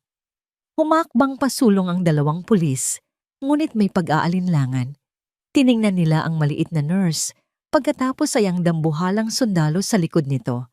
Tiningnan nila ang usok na umaakyat mula sa bakanting lote sa labas ng bintana. Miss Cruz, sabi ng isang pulis, kailangan ka naming tanungin ng ilang bagay. Wala siyang sasabihin kahit ano. Dumagundong ang boses ni Rico. Ito ay isang sibilyang usapin. Nanginginig na, sabi ni Mr. Henderson. Siya ay empleyado ng St. Jude's at nilabag niya ang lahat ng protocol sa handbook. Fired na siya effective immediately at magsasampa kami ng kasong reckless endangerment. Reckless. Isang mahinang boses ang narinig mula sa loob ng trauma bay. Naghiwalay ang mga tao. Si Miguel Marco, ang pasyente, ay nakaupo na sa gurney. Siya ay maputla, walang damit pang itaas at nababalutan ng benda, ngunit siya ay gising. Ibinaba niya ang kanyang mga binti sa gilid ng kama. Miguel, humiga ka. Utos ni Elara, lumingon pabalik. Ayos lang ako, Ma'am Val, paos na, sabi ni Miguel. Tumayo siya, medyo nanghihina. Narinig ko lang na may tumawag na reckless sa pinakamagaling na combat medic sa buong bansa. Gusto ko lang makita kung sino ang idiotang yon. Naglakad si Miguel, halos matumba, papunta sa pintuan. Sumandal siya sa hamba, tinitingnan sina Adrian at Henderson. Alam niyo ba kung sino ang kinakausap ninyo? Tanong niya. Isa siyang nurse. Duro ni Adrian. Isang tahimik, walang kwentang nurse. Tahimik? Tumawa si Miguel. Isang tuyo at masakit na tawa. Oo, tahimik siya. Nagiging tahimik ka kapag 2 araw kang nakahiga sa isang kanal sa Syria, pinipigilan ang pagdurugo ng femoral artery gamit ang isang kamay habang nakikipagbarilan gamit ang kabila. Ang buong hallway ay binalot ng nakakabinging katahimikan. Nagiging tahimik ka kapag kailangan mong mamili kung sino sa mga kaibigan mo ang mabubuhay at kung sino ang mamamatay dahil iisa na lang ang natitira mong bag ng plasma. Ang mga mata ng lahat ay nakatuon kay Elara, si Ana Cruz. Sabi ni Miguel, itinuturo siya, ay isang cover name. Ang babaeng yan ay si Captain Elara Valkyrie Cruz. Siya ang lead medical officer na naka-assign sa Night Stalkers Special Operations Unit sa loob ng 3 taon. Mayroon siyang Gold Cross Medal, mayroon siyang 2 Wounded Personnel Medal. Ang mga peklat sa kamay niya ay hindi galing sa pagbagsak ng mga bedpan. Nakuha niya yan sa paghila sa akin palabas ng isang nasusunog na helicopter sa Kandahar. Ang bibig ni Dr. Adrian ay bumukas ngunit walang tunog na lumabas. Tiningnan niya si Elara, ang babaeng kanyang minura, kinutya at minamaliit sa loob ng maraming buwan. Ang babaeng tinawag niyang daga. Si Elara ay nakatayo lang doon, ang kanyang postura ay tuwid na tuwid. Hindi na siya yumuko. Tinitigan niya si Dr. Adrian diretso sa mata. Totoo ba ito? Tanong ni Dr. Thorne, ang Chief of Medicine, humahakbang pasulong. Siya ay isang dating army surgeon. Tiningnan niya si Elara na may biglaang pagkilala. Cruz, nabasa ko ang report. Ang ambush sa Basilan. Ikaw yon. Tumango si Elara. Opo, sir. Diyos ko, bulong ni Dr. Thorne. Nagsagawa ka ng isang thoracotomy sa likod ng isang gumagalaw na helicopter sa gitna ng putukan. Ang case study mo ay ginagamit sa trauma curriculum sa AFP. Lumingon si Dr. Thorne kay Adrian. Ang tingin sa kanyang muka ay puno ng pandidiri. Dr. Alcaraz, sinabi mo sa akin kaninang umaga na si Nurse Cruz ay walang kakayahan at mabagal mag-isip. Sinubukan mong pigilan ang isang life-saving surgery sa isang Tier 1 operator dahil sa protocol. Hindi siya sumunod sa chain of command. Nauutal na sabi ni Adrian na tila lumiit sa ilalim ng tingin ng kanyang superior. Siya ang chain of command sabat ni Rico. Sa isang trauma scenario, ang autoridad niya ay mas mataas kaysa sayo, mas mataas kaysa sa akin. Kahit ang presidente pa ang nagdurugo, mas mataas ang ranggo niya. Kinuha ni Rico ang isang satellite phone mula sa kanyang bulsa. Pinindot niya ito at inilagay sa speaker mode. This is General Macalintal SOCOM Command.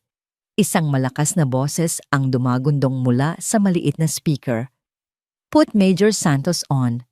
Nandito po ako, General, sabi ni Rico. Secured na po ang asset at stable na. Pero may sitwasyon po kami sa local administration. Put them on utos ng General. Inabot ni Rico ang telepono kay Mr. Henderson. Kinuha ito ng administrador na nanginginig ang mga kamay. Hello! Makinig kang mabuti. Tila humiwa sa hangin ang boses ng General. Ang babaeng nakatayo sa harap mo ay isang protected national asset. Sa kasalukuyan, hinahadlangan ninyo ang isang military operation.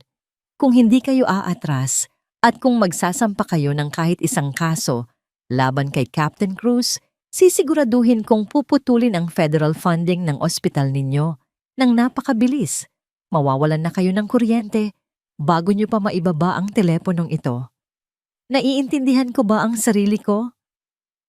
Oo po, General. Malinaw na malinaw po, nanginginig na sagot ni Henderson. Walang kaso. Absolutely not. Good. Ibigay mo si Captain Cruz sa akin. Kinuha ni Elara ang telepono. Valkyrie, lumambot ang boses ng General.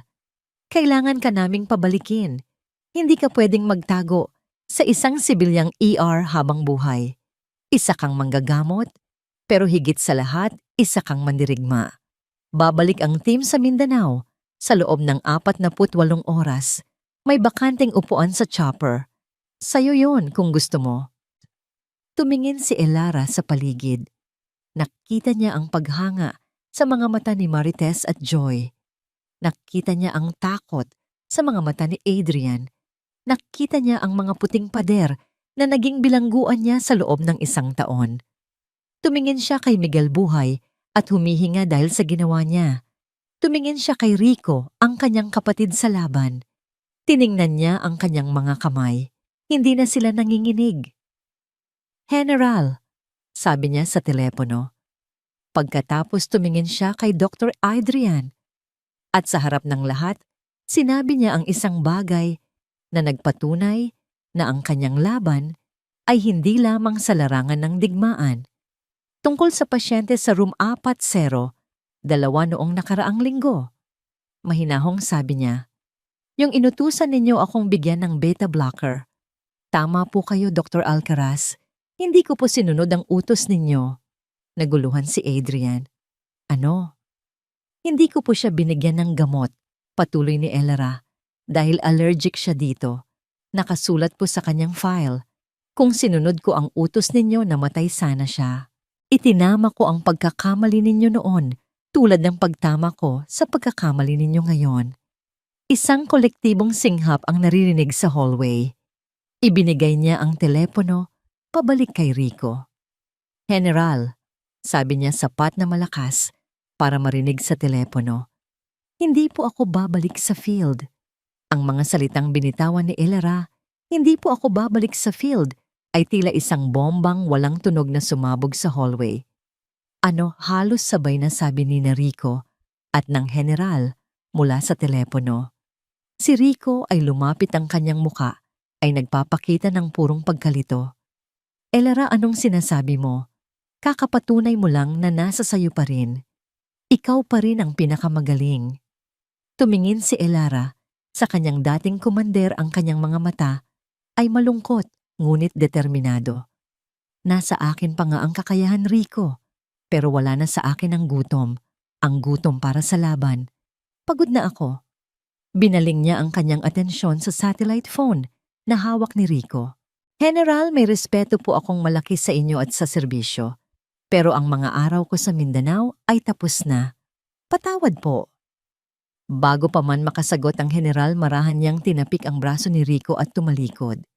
Naglakad siya papalayo sa kaguluhan, papalayo sa mga matang nakatingin sa kanya, at tinahak ang daan patungo sa isang lugar kung saan ang desisyon niya ay tunay na mahalaga. Ang cardiac ward ay tahimik, isang malaking kaibahan sa kaguluhan sa ER. Pagbukas niya ng pinto ng silid ng kanyang ina, nakita niya si Lourdes na nakaupo sa gilid ng kama. Hindi ito natutulog. Sa katunayan, ang TV nito ay nakabukas sa isang local news channel na nagbo-broadcast na ng live report tungkol sa misteryosong pagsabog at paglapag ng military helicopter sa St. Jude's. Nay? Lumingon si Lourdes. Ang kanyang mga mata ay puno ng luha, ngunit mayroon ding ngiti sa kanyang mga labi. Ang ngiti ng isang inang laging alam ang katotohanan. "Narinig ko ang lahat, anak. Ang dagundong, ang sigawan. Alam kong may kinalaman ka dito." Umupo si Elara sa tabi ng ina at hinawakan ang kamay nito. Sa pagkakataong ito, siya na ang nanghihina at ang kanyang ina ang nagbibigay lakas. "Tinawagan nila ako pabalik, Nay. Pabalik sa Mindanao." Hinigpitan ni Lourdes ang hawak sa kamay niya. "Noong bata ka pa, palagi mong sinasabi na gusto mong maging sundalo para magligtas ng buhay. At ginawa mo yan, Elara. Higit pa sa inaasahan ng sinuman. Pero nakita ko rin kung paano ka unti-unting kinain ng giyera. Bawat pag-uwi mo, may isang piraso sa'yo na nawawala." Tinitigan ni Lourdes ang anak ng diretso sa mata. Ang pagiging bayani ay hindi nasusukat sa dami ng laban na iyong napagwagan. Nasusukat ito sa kapayapaang iyong natatagpuan. Piliin mo ang daan na magbibigay sa iyo ng kapayapaan, anak. Iyon ang tanging hiling ko. Ang mga salita ng kanyang ina, ang huling pirasong kailangan niya para buuin ang kanyang desisyon. Niyakap niya si Lourdes ng mahigpit. Ang lahat ng bigat na kanyang dinadala ay tila gumaan. Paglabas niya ng silid, nakasalubong niya si Joy na tila hinahanap siya. "Ate, Captain Cruz!" Nautal na, sabi ni Joy.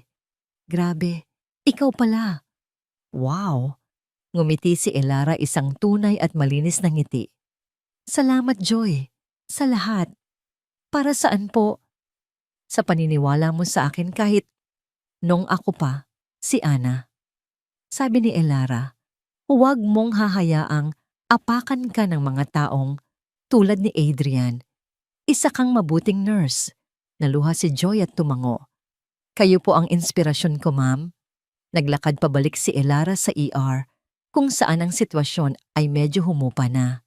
Ang mga pulis at karamihan sa mga usisero ay wala na. Ang natira na lang ay ang team ni Rico, si Dr. Thorne at si Dr. Alcaraz na nakasandal sa pader sa isang sulok, tila isang basahan na itinapon. Nilapitan ni Elara si Adrian. Ang dating aroganteng doktor ay hindi man lang makatingin sa kanya. Nakayuko lang ito, nakatitig sa kanyang mamahaling sapatos. Huminto si Elara sa harap niya. Hindi siya galit, hindi siya nanunumbat. Ang kanyang boses ay malamig at klinikal. Makinig ka, Caleb, sabi niya ginagamit ang pangalan nito sa unang pagkakataon. Magaling ang mga kamay mo. Sa teknikal na aspeto, magiging mahusay kang surgeon, pero ang medisina ay hindi lang tungkol sa teknikalidad. Ito ay tungkol sa pakikinig. Ito ay tungkol sa pagpapakumbaba. Tumingin siya sa sahig, hindi makatingin sa mga mata ni Elara. Muntik ka nang pumatay ng 2 tao ngayong linggo. Patuloy ni Elara sapat na malakas para marinig niya lang. Hindi dahil bobo ka, kundi dahil sa ego mo. Dahil hindi mo matanggap na ang isang nurse, ang isang babaeng, sa tingin mo ay mas mababa sa'yo, ay maaaring may alam na hindi mo alam. Huminga siya ng malalim. Aalis na ako. Mananatili sa'yo ang trabaho mo. Ang tatay mo sa board ay sisiguraduhin yan. Mananatili sa'yo ang parking spot mo. Pero sa bawat pagpasok mo sa isang trauma bay, sa bawat pagsigaw mo sa isang bagong nurse, gusto kong alalahanin mo ang araw na ito. Gusto kong alalahanin mo na ang taong sinusubukan mong durugin ay maaaring ang tanging taong nakatayo sa pagitan ng pasyente mo at ng kamatayan. Maging mas mahusay ka, Caleb, o umalis ka na lang sa daan. Hindi na niya hinintay ang sagot. Tumalikod siya at nilapitan si Rico. Kinuha niya ang satellite phone. General Makalintal. Yes, Captain. Nakikinig ako. Mayroon po akong kondisyon. Sabi ni Elara, ang kanyang boses ay malinaw at malakas para marinig ng lahat sa paligid. Isang sandaling katahimikan ang sumunod sa kabilang linya. Anong kondisyon?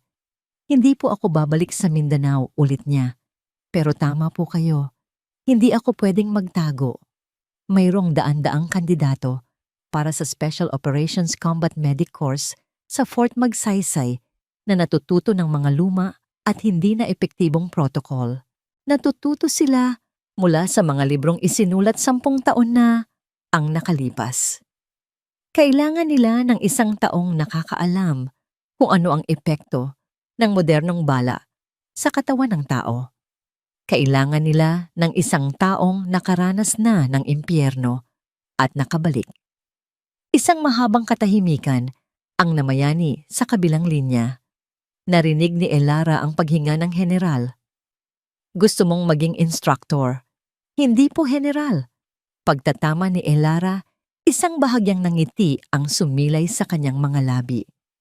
Gusto kong maging head instructor ng Special Operations Combat Medic Course. Gusto ko ng buong autonomiya sa curriculum. At gusto kong ibalik ang aking komisyon, pero strictly stateside lang. Hahayaan ko ang mga batang sundalo na lumaban. Ang trabaho ko ay siguraduhing makakauwi sila ng buhay. Ang desisyon ay binitawan. Ang kanyang bagong landas ay malinaw na. Hindi na siya tatakbo. Hindi na siya magtatago. Haharapin niya ang kanyang mga multo, hindi sa pamamagitan ng pagbabalik sa madilim na kagubatan, kundi sa pamamagitan ng pag-iilaw sa daan para sa mga susunod sa kanya. Isang mahabang katahimikan ang sumunod sa kabilang linya. Ang buong ER ay tila huminto sa paghinga, naghihintay sa hatol ng general. Si Rico ay nakatingin kay Elara, ang kanyang mga mata ay pinaghalong paghanga at panghihinayang. Dan, isang salita lang mula sa general, ngunit ito ay kasing lakas ng isang pagsabog. Report ka sa Fort Magsaysay sa Lunes alas 8 ng umaga. Welcome back, Captain Cruz. Ang tawag ay naputol. Isang malapad na ngiti ang unti-unting gumuhit sa mukha ni Rico. Tinapik niya ng malakas ang balikat ni Elara. Instructor Cruz, Diyos ko, kawawa ang mga bagong recruit. Kakainin mo sila ng buhay. Yung mahihina lang, nakangiting sagot ni Elara. Humarap siya sa mga staff ng ospital. Ang dinamika ay tuluyan ng nagbago. Hindi na siya si Ana ang yaya. Siya na ang pinakamataas na opisyal sa silid. Naglakad siya papunta kay Marites. Ang head nurse ay bahagyang napaatras, ngunit iniabot ni Elara ang kanyang kamay.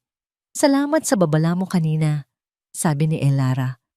Alam kong sinusubukan mo lang protektahan ang mga pasyente. Nag-aalangang tinanggap ni Marites ang kamay niya. Ako ang dapat humingi ng tawad, Captain. Hinusgahan kita. Lahat tayo nagkakamali, sabi ni Elara. Ang mahalaga ay kung paano tayo bumabangon. Binitawan niya ang kamay nito at lumapit sa administrasyon ng ospital. Mr. Henderson, Dr. Thorne, simula niya. Hindi na po ako babalik dito.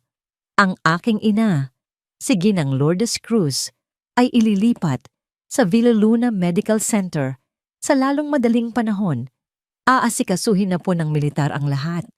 Walang nagawa ang dalawa, kundi ang tumango. Ang kanilang awtoridad ay nawala na. Naglakad papalapit si Rico at ang kanyang team. Oras na para umalis, Ma'am Val, sabi ni Rico. Pwede ka naming ihatid. Mas mabilis kaysa magbus.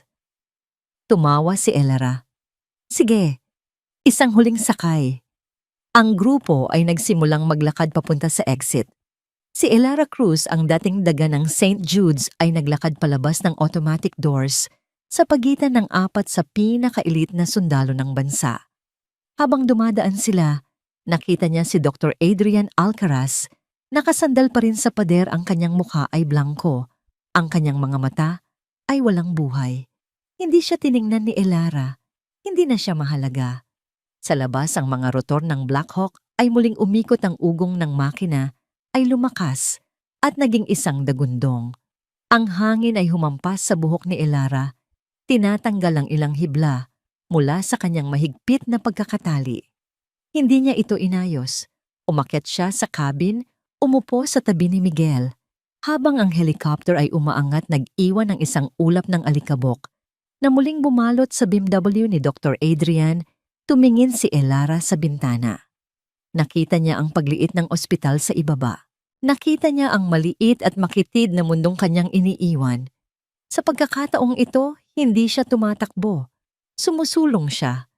Kinuha niya mula sa kanyang bulsa ang isang bagay na matagal na niyang itinatago, ang kanyang lumang dog tags.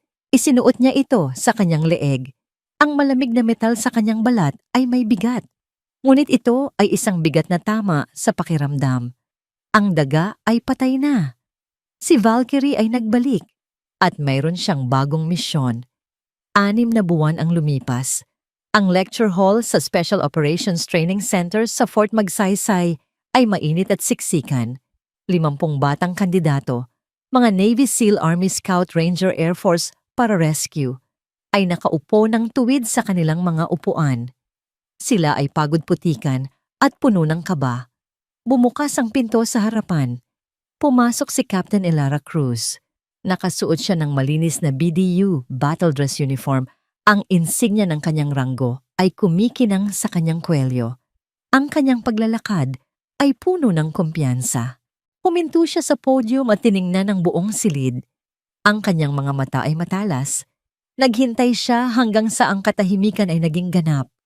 Ang pangalan ko ay Captain Cruz, sabi niya.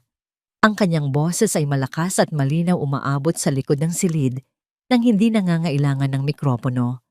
Karamihan sa inyo ay iniisip na nandito kayo para matutong maglagay ng tourniquet. Nagkakamali kayo. Kahit ang unggoy kayang turuan na maglagay ng tourniquet. Pinindot niya ang isang remote. Ang screen sa likod niya ay nagpakita ng isang video ng isang magulong ambush, alikabok, sigawan, putukan. Nandito kayo para matutong mag-isip habang ang mundo sa paligid ninyo ay nagugunaw. Sabi ni Elara, nandito kayo para matutong panatilihing kalmado ang inyong mga kamay habang ang puso ninyo ay kumakarera ng 200 beses kada minuto. Nandito ako para turuan kayo kung paano dayain si kamatayan. Di umalis siya sa likod ng podium at naglakad sa gitnang pasilyo, tinitingnan ang bawat recruit sa mata. Ang ilan sa inyo ay maaring nakarinig na ng mga kwento tungkol sa akin. Sabi niya, narinig niyo na isa akong multo. Narinig niyo na mabagsik ako. Huminto siya sa harap ng isang batang recruit na bahagyang nanginginig ang mga kamay sa ibabaw ng kanyang mesa. Tiningnan niya ang mga kamay nito, pagkatapos ay ang mga mata nito. Ngumiti siya, isang tunay at nakakaganyak na ngiti. Tama sila, bulong niya. Pero manatili kayo sa akin at gagawin ko kayong hindi kayang basagin. Lumingon pabalik si Elara sa harapan. Patayin ang ilaw. Magsimula na tayo. Pumasok si Elara Cruz sa ospital na yon bilang isang multong nagtatago sa kanyang nakaraan. Lumabas siya bilang isang alamat, ipinapaalala sa lahat na ang tunay na lakas ay hindi kailangang sumigaw para marinig. Natutunan ni Dr. Adrian sa masakit na paraan na hindi dapat husgahan ng isang libro sa kanyang pabalat, lalo na kung ang librong yon ay isang classified manual sa combat trauma. Hindi lang isang sundalo ang iniligtas ni Elara sa araw na yon. Iniligtas din niya ang kanyang sarili na tagpuan ang isang bagong layunin sa paghubog sa susunod na henerasyon ng mga bayani.